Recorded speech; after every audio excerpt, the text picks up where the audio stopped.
Welcome back, everybody, to Bulletproof Selling. My name is Sean Rhodes, the Chief Sales Sergeant of Bulletproof Selling and author of the book Bulletproof Selling, a guide for systemizing sales on the battlefield of business. Now, here at Bulletproof Selling, our mission, our mantra is that hope is not a sales strategy. Doesn't mean that hope doesn't have a place in other areas of life, but if you're showing up as a salesperson, as a business owner, as somebody that's responsible for putting money in the bank account of the people that you work for or the company that you own and represent, if you're hoping that things work out, hoping that prospects get back to you, hoping that those checks clear, your business may not be as successful as you want it to be. Your commissions will definitely not be to the level that they're capable of being. So we are here each week at Bulletproof Selling, sometimes multiple times a week, to bring you the latest and the greatest of how people are removing hope from how it is that they sell. Now, this isn't just using a CRM well. Hey, that's a big part of it. It's not just having a checklist. That's a massive part of it as well. But it's implementing systems, which is what we replace hope with in the military across all areas of our sales cycle. So since day one here at Bulletproof Selling, we have been bringing you best-selling authors, Hall of Fame speakers, people that are responsible for being out there in the field, helping salespeople sell in a better way. And since day one, we have been building sales systems. So if you're listening to this episode, if you hang out till the end, you will hear myself and my guest build a sales system that you will be able to use to solve a problem, to help you remove hope from how it is that you sell, no matter the size of your goals or the size of your team. Now, here at Bulletproof Selling, last couple of years, we've been on the air, doing these live streams, doing these podcasts. We've covered a lot of different areas of a sales cycle, over 100 different episodes, 100 different sales systems, all the way from how do we generate leads to the tail end, where after the sale is made, how do we generate referrals? One piece, though, that we have not really cracked the code on yet because we just haven't had an expert on to tell us about it, was what happens with the money in the sale. Now, it's pretty obvious to most salespeople, hey, Sean, they agreed to the sale and they cut me a check or they deposited the money in the account. I got them the product or we started delivering the service. Life is good. Well, if you've been in sales longer than, I don't know, about 5 minutes, then you know one of the most stressful parts of any sale is after the buyer has agreed to the sale and the time that that money actually ends up in the bank. The larger the organization that you're selling to, and I can tell you this from personal experience, the longer that cycle is pressed out. So if you're dealing with a mom and pop who's just down the road from you, you probably get paid pretty quick, especially if it's a lower end sale. But you get into the tens, hundreds of thousands of dollars, it may be a while before that money actually clears, and you're still on the hook to deliver the products or the services that you promise. So through a speaker friend of mine, Frank Kitchen. Frank, shout out if you're listening to this show. We were introduced to our guest today. Her name is Dee Bowden. Now, Dee is an expert at that final piece of the sale, which most people think just belongs in the world of accounting. But I'm going to bring Dee on. We're going to learn about the fact that, hey, accounts receivable, not just something that is for the accountant sitting up in the ivory tower. It's actually something that salespeople need to be responsible for, need to be accountable for, and you better have a system to help you achieve. So, Dee, welcome to Bulletproof Selling. Hey, good morning, Sean, and thank you so much. Great introduction. And also, hey, shout out to Frank Kitchen. Thank you so much for connecting us this morning. Definitely appreciate that. So, Dee, you're obviously an expert at a very niche part of the sale, but I'm Yep. curious, what did your experience through life look like to get you to the point where you're now the expert in accounts receivable? All right. So is this a great time for a short story? This is it. Tell it.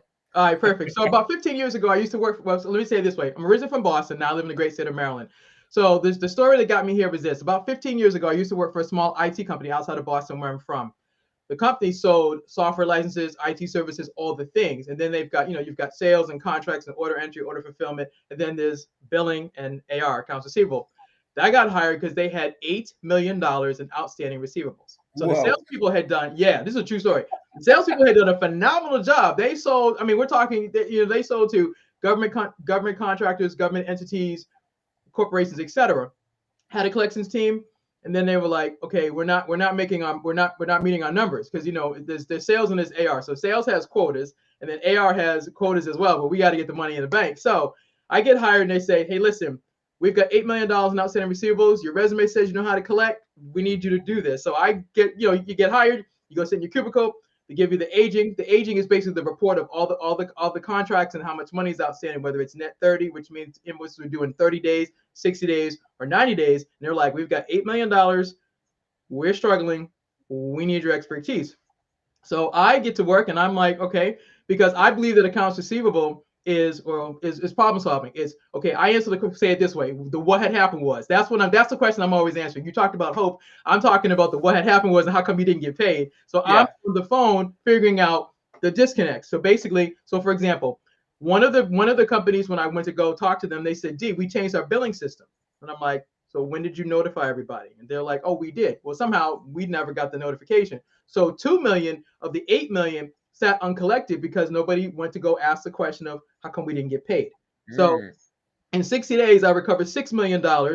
Then the unthinkable happens. The CEO says, "Listen, let's have a chat." Now, you're in sales, I'm in AR. You're thinking if you collect that much money, you're getting a bonus. Come downstairs and he says, "Thank you all so much for everything you've done. This is across all departments. We made an executive decision. We're closing the company.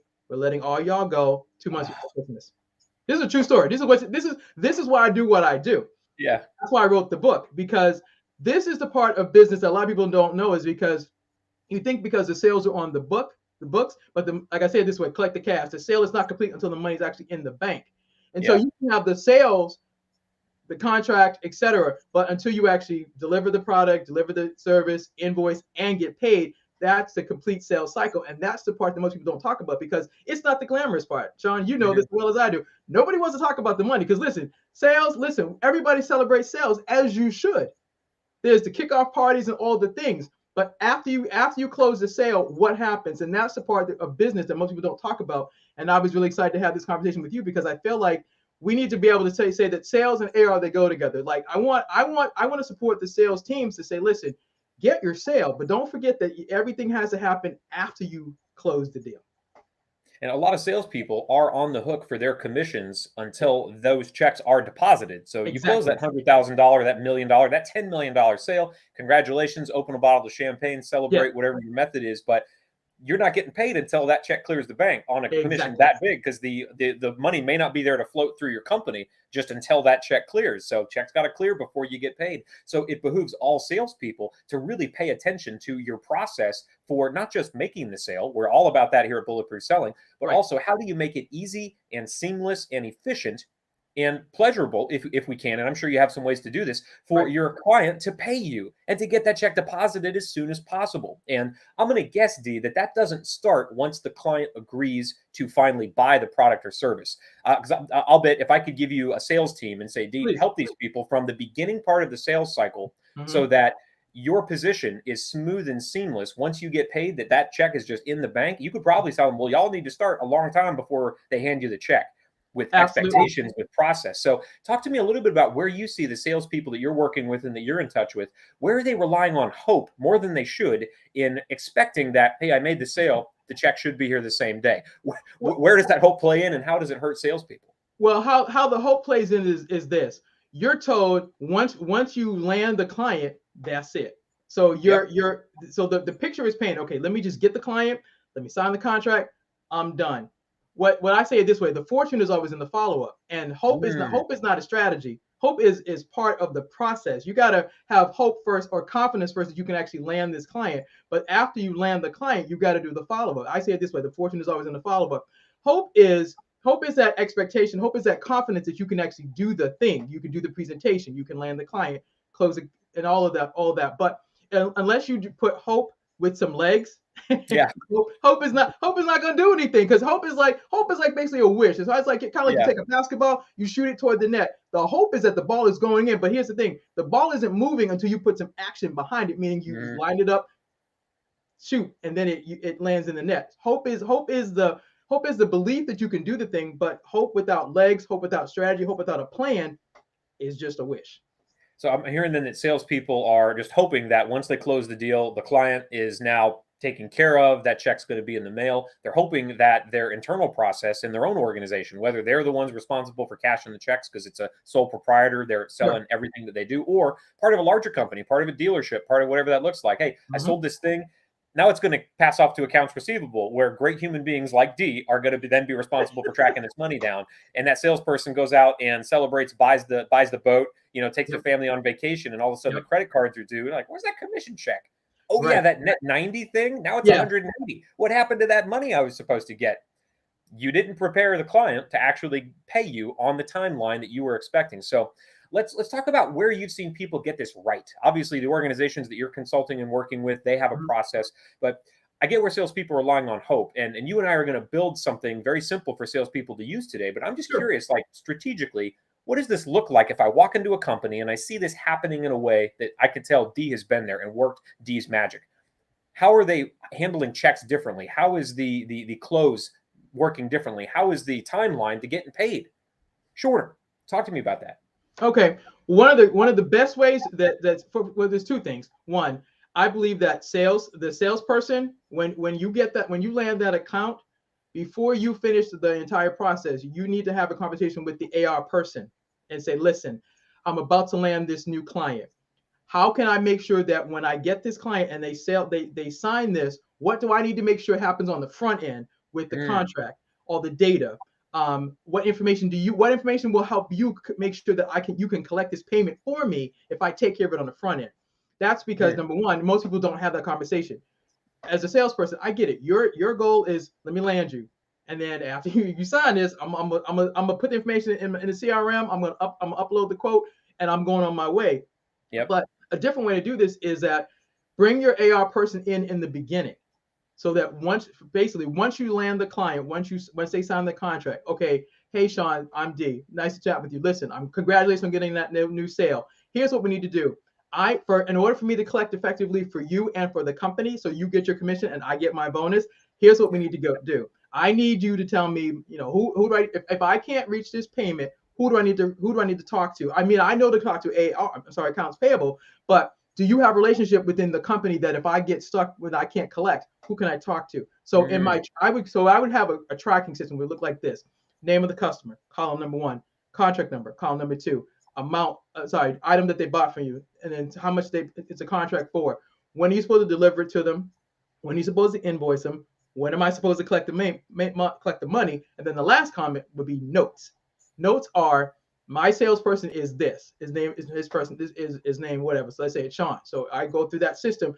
My column says notes. If I'm having challenges getting any payments or I'm running into any runaround, I'm going to reach out to you, because here's the thing: you have the relationship with the client before I do. I'm here to support you to make sure you get that sale and get that commission.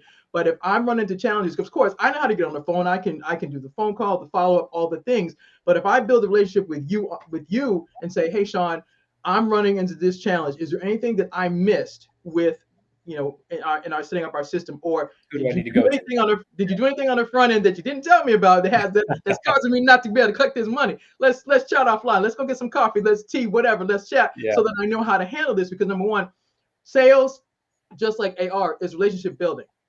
Like you build a relationship on the front end, I have to build it on the back end and get the people to take my phone call, research my invoice, research my contract, tell me, okay, when we process this invoice, for example, especially if you're product-based or service-based. For example, I've dealt in the IT space, so we deal with software licenses. So if a license is delivered to a government agency and the licenses don't work, they're not paying you.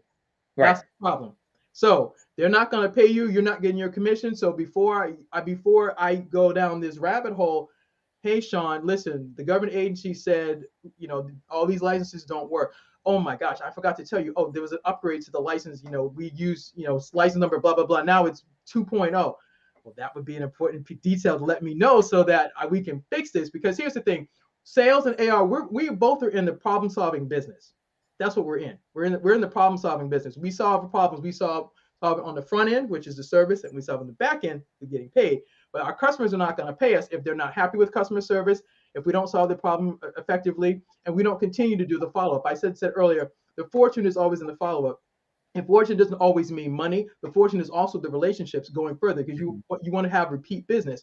But how you take care of your customer in the beginning, all the way through the process, the customer care experience, sales, contract, order entry, order fulfillment, and payments, it's all part of the experience. And if a customer has a bad time with one piece of that, it impacts everything. So the better we get at combining sales and AR, the better I think the customer experience will be going forward. And we had a question come in, Dee, about is it advisable then to prevent this from happening, to break up payments into percentages like a little bit up front or a massive portion up front, depending on the percentage, a little bit on the back end, and then, maybe finally 20% when our contract cycle is over. But before you answer that, because what we're going to do now is build a sales system. Sure. And I think the answer is going to come in the sales system. So Okay. I think it was Joshua who was asking this question online.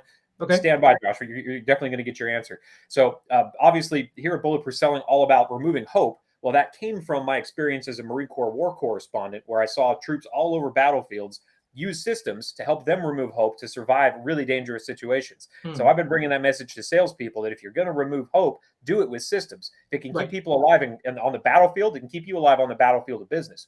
So just like everything in the military, we have an acronym for something. So yes, we talk about removing hope from sales. We use this acronym TRIM because we're trimming hope away. Okay. Now the T in TRIM is the trigger element. So as a salesperson, I need to know when I got to pull this system off the shelf and begin to use it, because I may be floating 200 systems and they might apply if I hear an objection, or if I need to source new leads, or if I run into a problem with accounts receivable, for instance. So if this is my trigger, when I pull this system off the shelf, do I need to have this happen when I'm earlier in the sales cycle, like when I'm first beginning to talk and develop a relationship with someone? Do you recommend it happens after the point of sale, when now it's time for me to start collecting a check? Where's the best place to trigger a system that then makes this smooth process of, I've made the sale and the check is actually already in my mailbox, which is the ideal thing. So where do I trigger this system, Dee? You know what, Sean? Great question. I think you do both. I think you started in the beginning, but then so once you get started, you start to build a relationship. That's step one. Step two, the second part of the system is name the customer, just like I talked about. Name the customer, contract number, how much is it for? What are you selling them? What are you billing them? And when you getting paid, and then notes. So you're doing both. I'm in the both and business, because I believe most people do a lot of things, just do this or just do that. And what happens is, if you tell somebody, okay, just follow this procedure, A, B, C, D, and E, and then no one ever says, well, what if this comes up? And then they're like, oh crap, I don't know what to do. But if you have a both and, you're like, okay, I have this framework, I do this, and if this comes up, okay, now I can go get this additional information, or I can now go say, okay, I'm starting my sales process. Oh yeah, I heard Dee talk about I need to get AR. Let me go get AR in here. Let me tell you what we're about to do now. Because basically, if you think about it from an account management standpoint, usually people who are account managers, they manage a whole team. They've got the salesperson, the contracts person, the AP person, and the AR person. What are they doing? Because they're trying to make sure they cover all the bases. You talked about the triggers. So they're looking at, okay, on the front end, the sales goes first. Great. Once you get the sale, it becomes a contract. Contracts have to make sure that all the deliverables happen, all the things, and legally everything is provided. Invoicing, billing. They've got to take that contract, figure out how to prepare an invoice, and submit it to the client. AR has got to collect the money, and then the account manager's got to follow up, make sure, was there anything that happened in that entire process that went left or went right that we need to fix, because that relationship is everything, because we're in the repeat business plan. Oh yeah, and we'll get to that. So it sounds like your process, your trigger element, because we're going to deal with what are the actual steps here in just a second. That's the R in turn, making it repeatable. The trigger element, it sounds like first it is defining what are the things in my own organization that need to happen to get us paid. Yes. So because those are the things at least that I can control, and that's going to be pretty standard sale after sale after sale. So to map our flow, and I know you'd be just as surprised as me, maybe not, because you get to deal with these people. I go to so many salespeople and I say, what happens after somebody actually agrees to buy from you? They're like, I don't know. Yeah, if there's 10 salespeople in the room, I'll get 10 different answers. Well, I'm supposed to do this, and then they do that. Well, no, the last time we tried that, this got messed up. So I actually stopped using, Becky. I started using Jim over an account for, all different, workflows. We'll sit down with your sales team and figure out what your workflow is. Because until that happens, it's going to be almost impossible for you to actually handle someone in a way that helps them feel like you know what you're doing. The second part of your trigger, it sounded like, was to get this started early in the process. So not wait until the point of sale before you start learning, what is this organization that I'm about to sell to, or I'm trying to sell to? They're a prospect now, hopefully to become a customer. What's their workflow for getting somebody paid? If you decide to buy from me, does that just deal, am I only dealing with you? Are you the one pulling the checkbook out, cutting the check, licking the stamp, and putting this thing in the mail? Probably not. Or does that go to somebody else? But figure that out ahead of time, right? So I'm not left guessing, and every new situation now has to be, well, now it's my commission on the line rather than just the sale. And that's So a good point to pause, because that's part of the problem solving. When I was talking mhm, earlier about, collecting the cash is part of problem solving. One of the things that the salespeople can do is this: if you're dealing with, let's say, a corporation, corporations have a whole process. oh You yeah, get your, you get the sale, then there's a contract, then it's got to be, information's got to be uploaded into a system. You get assigned an account number, and then you have a person that you have to deal with. And then here's the thing: you're once you get into their system, you need to build a relationship with that person who's going to be processing your invoice. mhm, That's an important piece, and making sure that, all the details that they need are there. And then if there's a payment that's not going through, you got to follow up. Because here's the thing: you were talking about, you want your commission, you want your sales commission. It's the sales commission and the company getting paid. It's both and. yeah, I love it. So now you dove a little bit into the repeatable part. So let's just go right there because that's what Yep. the R in trim is standing for, repeatable. It's going to look a little different for every single organization because every Sure. corporation that I've dealt with had a slightly different payment process. It's Right. it's kind of standard, but it's going to be unique for them. So I want to be able to control what I can control at my company. If you Mm-hmm. were going to give me 5 overarching steps that might have a lot of little tactics in them, this could be 100 step thing eventually. But if there were Yeah. 5 overarching things you tell a salesperson to do from before the sale is made to after the sale is made to make sure that the accounts receivable piece was as smooth as possible, what are the 5 things you would tell a salesperson to do? Number one, make sure you have a clear. First of all, I tell you have the. Okay, let me slow down.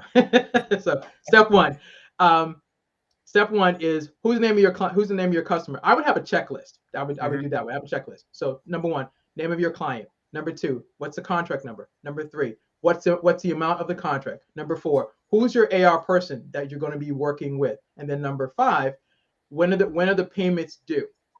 Because in your contract, is it net 30, which means you're going to provide the services and then 30 days you're going to be paid, or is it net 60, or is it net 90? You need to know that, so the AR person knows, okay, we're going to be collecting this money in 30 days, 60 days, or 90 days. But if you have that information up front, then we know we can plan. Because here's the thing: you're going to be looking at when you're looking at the sales and revenue coming in, that's cash flow. And companies plan cash flow by the week, by the month, and by the Hmm. quarter. So how much is coming in for this month will determine whether you get all of your bonus up front or you get a part of it. Because if your payment is been spread out, if it's spread out, you're not going to get all of your commission up front. You might get a portion of it, but Right. ideally is that if you get your commission up front, or sorry, not up front, but after the payment comes in, the goal is that you want to make sure that your person that's helping you process your payment with your client, you take care of them so that you can get your commission, and they also can get their quota as well.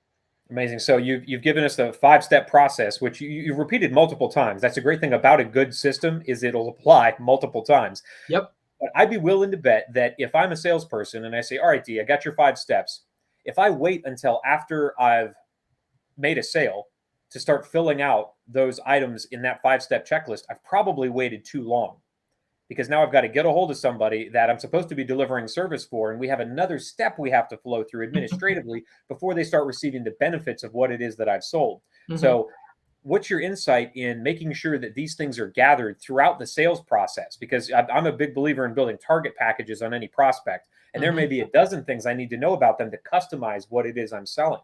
Well, Hmm. now I've got 5 more things on your checklist to just learn throughout the sales process. So I'm not waiting until the final moment when I expect that commission check to come in. Exactly. So here's the thing: the both and. I understand from a sales perspective. You're looking at, I got to do this, and this. Now you're saying I want to add one more thing. The reason we're saying to add the one more thing is that we want, first of all, I want to see you win.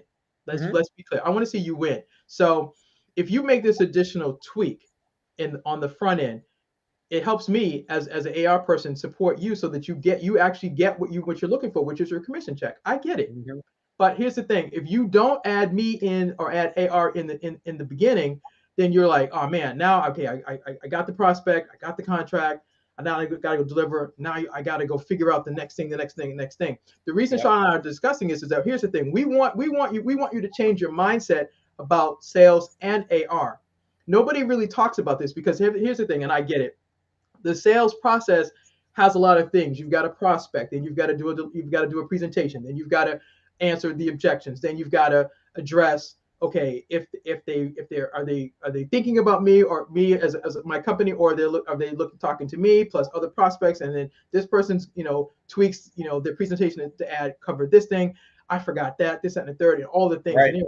So then you're like, all right, okay. So after all that, man, now you want me to add AR? Now I got to think about billing. Now I got to remember this. I'm not doing all that. I just want this. I just want my money. I'm not. Listen, your job is to collect the money. My job is to get the sale. I get it. But Sean and I are talking about changing the mindset about the sales process to include AR, so that number one, we're a team, and number two, that net 30, net 60, or net 90, when you're looking at a contract that you're not going to get paid for 30 days, that means that the company is not getting any revenue, which means your commission check isn't getting cut.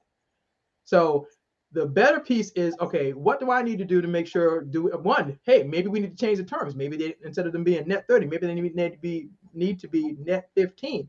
Okay, cool. That means in 15 of them get paid. Okay, let me figure out how I can make sure you get everything. Let's actually dive into that, Dee, because that's the iron trim, which is making this process improvable. So we learned in the military really quickly that if we weren't constantly improving the systems that we were using, then we'd still be fighting like we were, back in the Revolutionary War days, lining up and just getting shot at. Right. We learned to upgrade what we were doing because we upgraded our system. So if I'm going to upgrade my accounts receivable process, you mentioned a couple of things. Let's take a look at all of the things that went wrong or didn't go how we expected. Exactly. How would we address that in our system so that that wasn't a problem again? We may not be able to prevent that wackiness from occurring, but at least we'll be better prepared to deal with it. And this goes to Joshua's question on maybe one of those things we improve is, can we get a percentage up front? And that way we get some commission check cut. So I'm curious, if you were going to use this process, this 5-piece process we built over the course of a quarter, what am I going to look at the end of the quarter to say, how could this be better? Well, the first thing I'm going to look at is how many clients paid on time. Step one. How many clients were late? Number two. Number three. When the client was late, what got triggered? Meaning, was there an email reminder? Did you and I have a quick conversation? So many times it doesn't happen until the salesperson doesn't get a check. They may not trigger anything. Right. It may, but the thing is, but we wanted to trigger something, because here's the thing: if you're tracking your clients and you're like, okay, I just got 5 sales, and my deliverables are due on this date, the bills invoicing is due on this date, and payments are due on this date. I was like, oh crap, that payment didn't come through. That ought to trigger something. I mean, yes. On the sales piece, because here's the thing: if you've got 5 clients and you're expecting commission checks on all 5 clients, I would be checking in with my AR person on a regular basis. Listen, hey D, how you doing? Can I buy you some Starbucks, Dunkin' Donuts, something? What do I need to do to? I'm being funny, but I'm serious. You have to build a relationship with the AR person to say, hey, listen, listen, real talk. I just closed these 5 contracts. My commission check is supposed to be X amount of dollars. I don't get the commission check until you collect the cash. Right. What do I need to do to make sure that happens? Okay. Have you run into any issues? Number one. Number two, any payments late? Can we jump on a quick call? Let's address this, because I can't just leave it up to you to go collect the cash. Let me join you on a quick call with your customer, with my customer, and let's figure out, are there any disconnects? Are there any problems? Because it might have been something I missed on the front end, or something. And once we landed it, it could have been something as simple as a data entry error. Data entry errors cost millions of dollars. Oh yeah, I can tell you millions of dollars. You're in the military, and I support government agencies.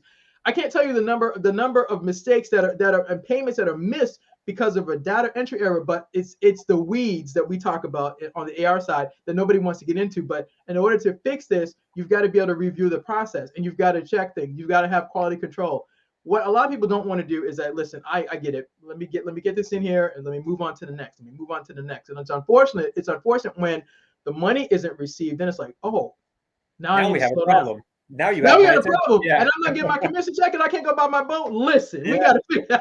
It sounds like then we're tracking the things that have gone wrong or have gone unexpected, and looking at, all right, if we had to do this sale all over again, right, how would we fix this so that didn't become a problem? And that might be before the point of sale, to figure out who's this supposed to be routed to, because we spent 2 weeks sending the email to the wrong inbox, realizing that was not their actually accounts payable inbox at all. Well, if we're going to fix that in the future, we need to make sure that we get the right one. It's confirmed before the sale. So a couple of great ways to improve, Dee. Now, the final piece in this TRIM acronym is the M, which is measuring this.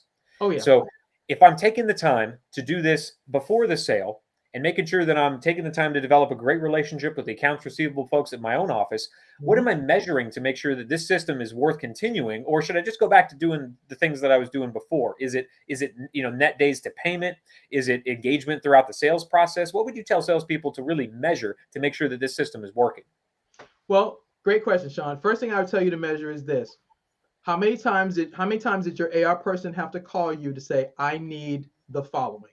Oh, okay. Because if you notice, they keep calling you because something's always missing. That's a measure. It could be information, it could be whatever. That's one. Number two, payments. Measuring payments. This client usually pays net 30. 31st days come in, payment hasn't come in. So you want to measure how many people are paying on time, how many people are paying late, and how many people are saying, you know what, I would pay you, but it's the but part. Okay, we plan to process your payment, but we're not happy with this. The software that you sold us didn't work. I ordered 10 sets of sneakers, I only got 8, and I never got my other 2 sets of sneakers. You didn't resolve my Yeah, issue. we need your federal ID number or whatever it is, Yeah, whatever that thing is pulling it up. Yeah. And and another thing you would measure is how many times someone has said to you, I really want this. You gave me A, but I got B, and I'm like, but I really wanted was A, but you never seem to come back around and fix my thing, whatever the thing is.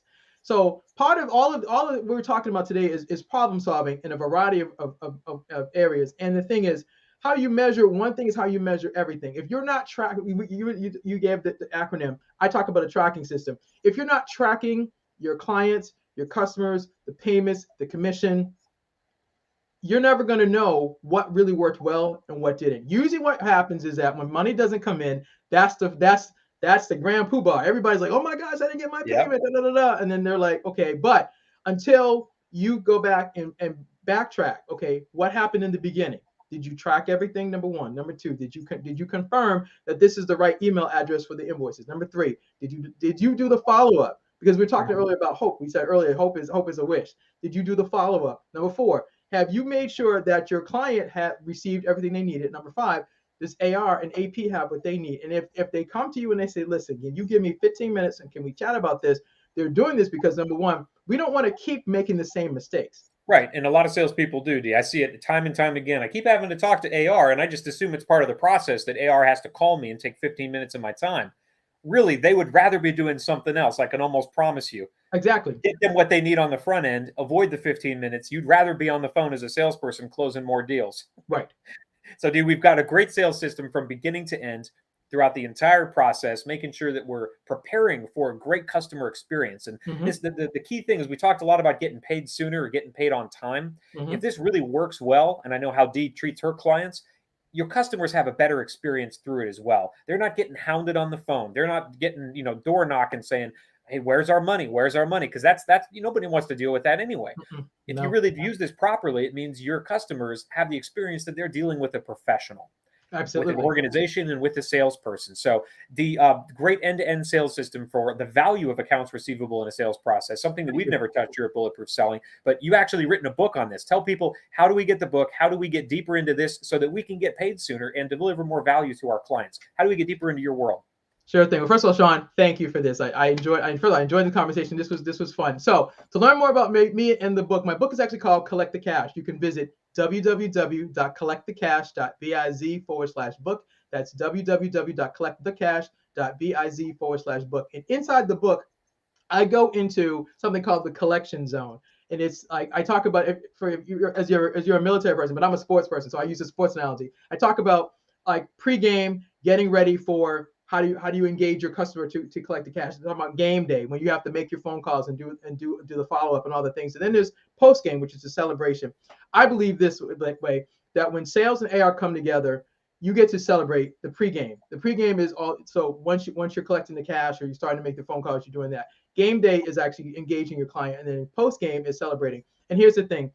It's always this: collect the cash. The sale is not complete until the money is actually in the bank, but you must collect it first. Thanks, Joshua. Appreciate the comment. was my pleasure. My pleasure. Yeah. And Joshua's been with us the entire time, making sure that he's chiming in, which is great. We'd love to see that engagement. So, Dee, thanks so much for being with us. Of course, for all of you watchers out there, make sure you're subscribing to the YouTube channel where every single one of these conversations is archived absolutely free. If you're listening to us, iTunes, Stitcher, Spotify, best thing you can do is get on that platform, leave us a review at Bulletproof Selling. That way, more salespeople can learn about how to replace hope with certainty on the battlefield of business. And of course, for any of these sales systems, if you want the written form so that you can print it off, add it to your binder, show it to your sales VP, show it to your sales manager, say, we've been struggling with accounts receivable. Just get this great episode with Dee Bowden on Bulletproof Selling. We should check it out. Make sure you're printing out the sales system, which you can find over at bulletproofselling.us. Well, Dee, it's been a pleasure serving the sales community alongside you. Let's get out there and make selling bulletproof. Absolutely.